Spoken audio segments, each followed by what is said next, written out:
I'm a unicorn. Hashtag Black Boy Joy. I was sitting with my medical school mentor one day when he said, you know, us black men, we're like unicorns in medicine. Of course, like you, I laughed, because unfortunately it's true. You see, us black men, we're very few. I am one of 2 out of 105 students in my class who's a black man. Studies today say that there are fewer black men in medical school than there were in 1978, and the numbers are declining. In my position as a black male medical student, I have begun to understand the power of my story and the power of our stories. Our stories, they hold a healing power, one that impacts not only us, but future generations. I then began to think and do some research and came across this concept, griots. Griots are a group of people who originated in the 13th century in Western Africa. They are storytellers, musicians, and oral historians of their community. They work to preserve their genealogies and oral traditions and pass it on from one generation to the next. I found this to be truly powerful. Those who are in these families from young are taught the power of telling stories in order to preserve this tradition so that it is never forgotten. I am the griot in my family. I am the vehicle in which stories live and are told. I believe each and every one of us sitting here today, you're also a griot.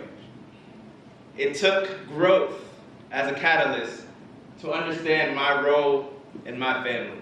Growth. My growth and development begins with my parents. My parents sacrificed it all to come to this country to provide the very best for me and my brothers. When I was 9 years old, I moved to the Wakefield section of the Bronx. My first 9 years were spent living in Quap City. I remember my mother being very upset the day I realized that I needed to figure out what school I was going to go to. You see, I had not been eligible to go to the same school my older brother went to at that time. I came home and I saw my mother with my report card in her hand. And I don't know how many of us have Caribbean parents, but if you're here, come on, let's go. She took my report card in one hand and my hand in the other, and she drove us and marched us straight to the principal's office. I knew she wasn't going to take no for an answer. You see, that day, not only was I admitted to the school to start that upcoming semester, but because of my grades, they enrolled me in the Gifted and Talented program. I believe it is that moment that set my trajectory. My mother and her persistence paved the way, and also the sacrifices of both my parents, they paved the way for me to be standing in front of you today. Reflection.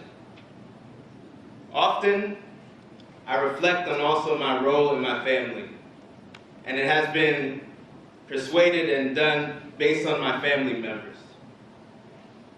I remember my friend asking me one day, do you think 12-year-old Joel could imagine the things you've seen and accomplished?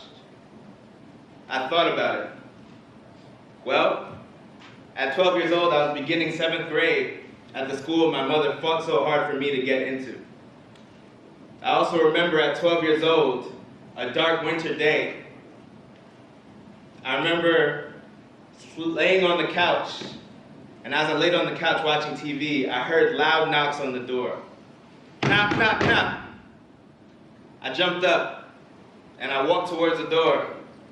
Usually, me and my brothers, whenever someone knocked on the door, we looked to the sides, outside our window, before we even opened the door or anything. I saw my older brother at the door. I quickly opened the door, and he stormed in. He was beaten, his face was sweaty, and I remember seeing his eye bloodshot red and black. His heart was racing, and mine began to race as well. I started to just see panic in his eyes. He then told me, call mom and dad. Scared, I did exactly what he said, and I called them. They were at a church function that day, and they came quickly home. When they got home, we then got in the car, and we drove to the 47th precinct to file a police report that my brother had been jumped by 3 men in the neighborhood. That day, at 12 years old, I saw my brother begin to get involved with gang activity. And that day was his initiation. A year or so after, I remember my youth pastor saying, "Joel, you should invite your brother to this upcoming trip we're going on." It was a church retreat trip. I said, "All right, I'll do it." So I invited him, and he ended up coming. He said there was free food, I'm down. So he came, and I remember one Saturday night on the weekend we were at a beach, and there was a campfire that was started. I remember us crowding around this campfire, and then my youth pastor handed us pieces of paper. And he said, "I want you to write down your struggles, and when you feel ready, to throw it in the fire." I remember just a presence around us and the words, "Tonight is the night for change. Tonight is the night to let our burdens go." I watched as my brother got up. A tear rolled down his face, probably the first time I've ever seen him cry. And he walked up, crumbled what he wrote, and threw his paper in the fire. I watched as the flames devoured his pledge to the game. And that day, he committed himself to living a better life. I was 12 years old when I witnessed these events and how my brother's story changed me. I often reflect on my brother's story because it's taught me that failure in one aspect of your life does not constitute failure forever.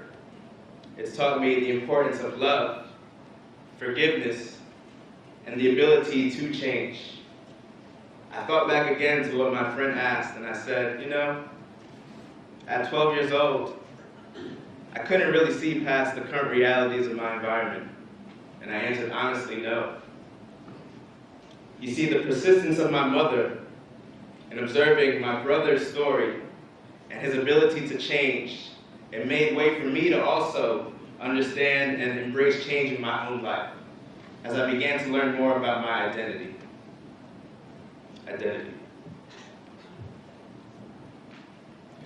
I was 9 years old when I moved. Up until that point, I had gone to elementary school and middle school in the Bronx with predominantly Black and Hispanic students. Things changed, however, when I moved and I went to New York City's specialized high school, Bronx Science. I had to take an admissions test to go there. And it was something very different than I had ever experienced before. I remember the first day I stepped foot on campus. No one looked like me. Everyone was either white or Asian. I then started to understand that most of the students that went there were from other boroughs of the city. They commuted from Queens, Brooklyn, Staten Island, parts of Manhattan like the Upper West Side and the Upper East Side. Students hardly came from the Bronx. I stepped foot in my classes and I was probably one of the only Black students in the class at the time. I then started to think about my time there, and I came home. And who did I see? My mother sitting on the couch. And I told her, "Mom, I think I want to transfer." You can imagine the look on her face the day I came home and said that, especially how hard she fought for me to go to middle school. And conversations with her were the reason I did it. As time passed, I graduated, and I went to college. And at college, I met a college professor who soon became my mentor. He started to share with me stories of himself as I shared my own. And he told me that he immigrated from Jamaica to the Bronx at 15 years old. When he moved to the Bronx, he enrolled in Dewitt-Clinton High School. You see, Dewitt-Clinton and Bronx Science, they are neighbors, and they share a fence. I often reflect on this fence, and when I see it, This fence represents the students who understand who I am and where I've come from, and students who majority didn't. The same fence represents a different cultural and educational experience that I felt I was missing. My college professor then shared with me again his story. And he said when he moved to the Bronx, he actually wanted to be a student at Bronx Science, but he couldn't pass the admissions test. Through his lens, I began to see my time at Bronx Science very differently. He again told me what that same fence represented for him. He said that fence represented all the opportunities that students at Bronx Science had and took for granted. And he wanted to know more. Through him failing his admissions test, it taught me so much about my journey and my identity, and I saw that there was purpose to the discomfort that I experienced in high school.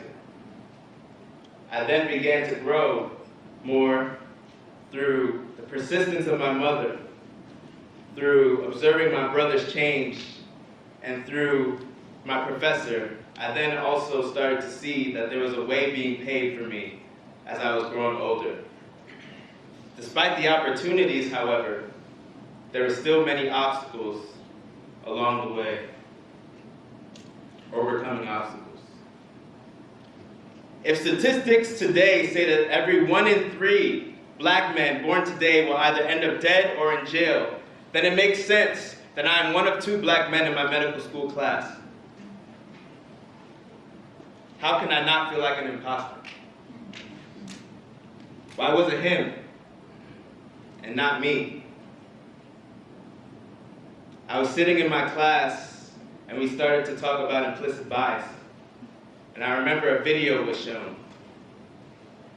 As the video began, soft music played in the background. You know, the kind of music that tugs at your heartstrings. And then I saw an image of a black man appear on the screen.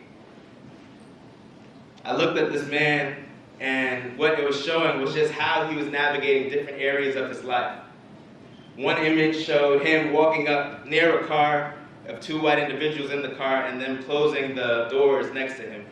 Another image was him walking to work.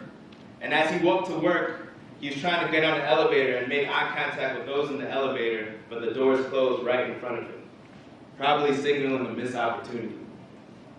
I then began to understand that it was showing the neglect of the black man in society, and our shared identities was connecting us. I began to feel feelings of loneliness, abandonment, and neglect as well.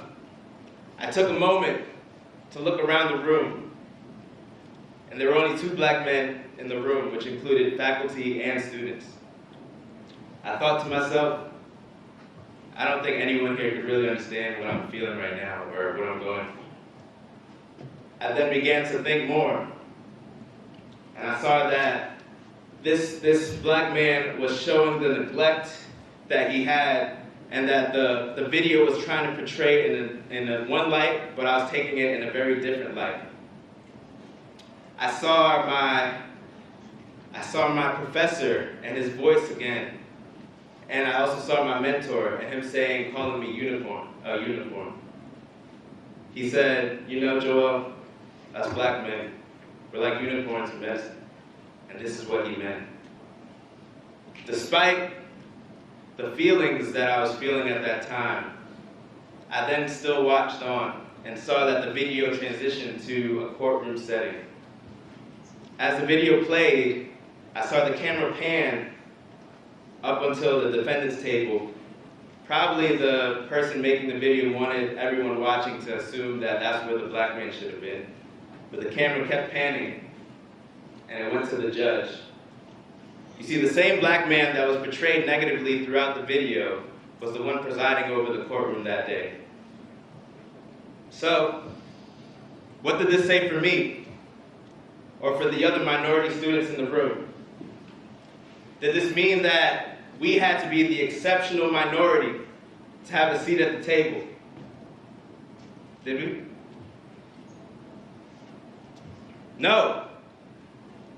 You see, black men do not collectively fail. They systemically fail.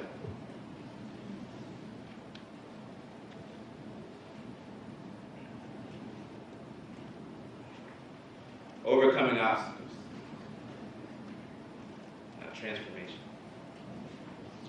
So how do we transform our obstacles and work them into generational growth? How do we take our stories and use them as fuel for the future?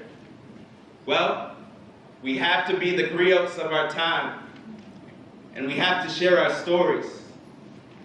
So you see, our stories are indeed powerful, and I believe a transformation takes place when we understand that there is purpose to the discomforts that we experience. I believe a transformation takes place when we understand that we are not only working for ourselves, but there are other people connected to us in what we do. You see, the sacrifices, the successes and failures of my mother, of my brother, and my professor paved the way for me to be here today. And in like manner, I am paving the way as well. I was in the 11th grade when I met a very curious and active third grader. You see, I was working in a local after-school program at the time, and his mother came up to me because she needed a math tutor for him. Difficult problems were the reason we met, but as time progressed, our conversation started to transform. I was no longer becoming just his tutor, I was becoming his mentor. Over the years, I watched as this little 7-year-old grew to a tall 10th grader today. And he's actually in the audience here today. I told him I wouldn't embarrass him, but I want you to know,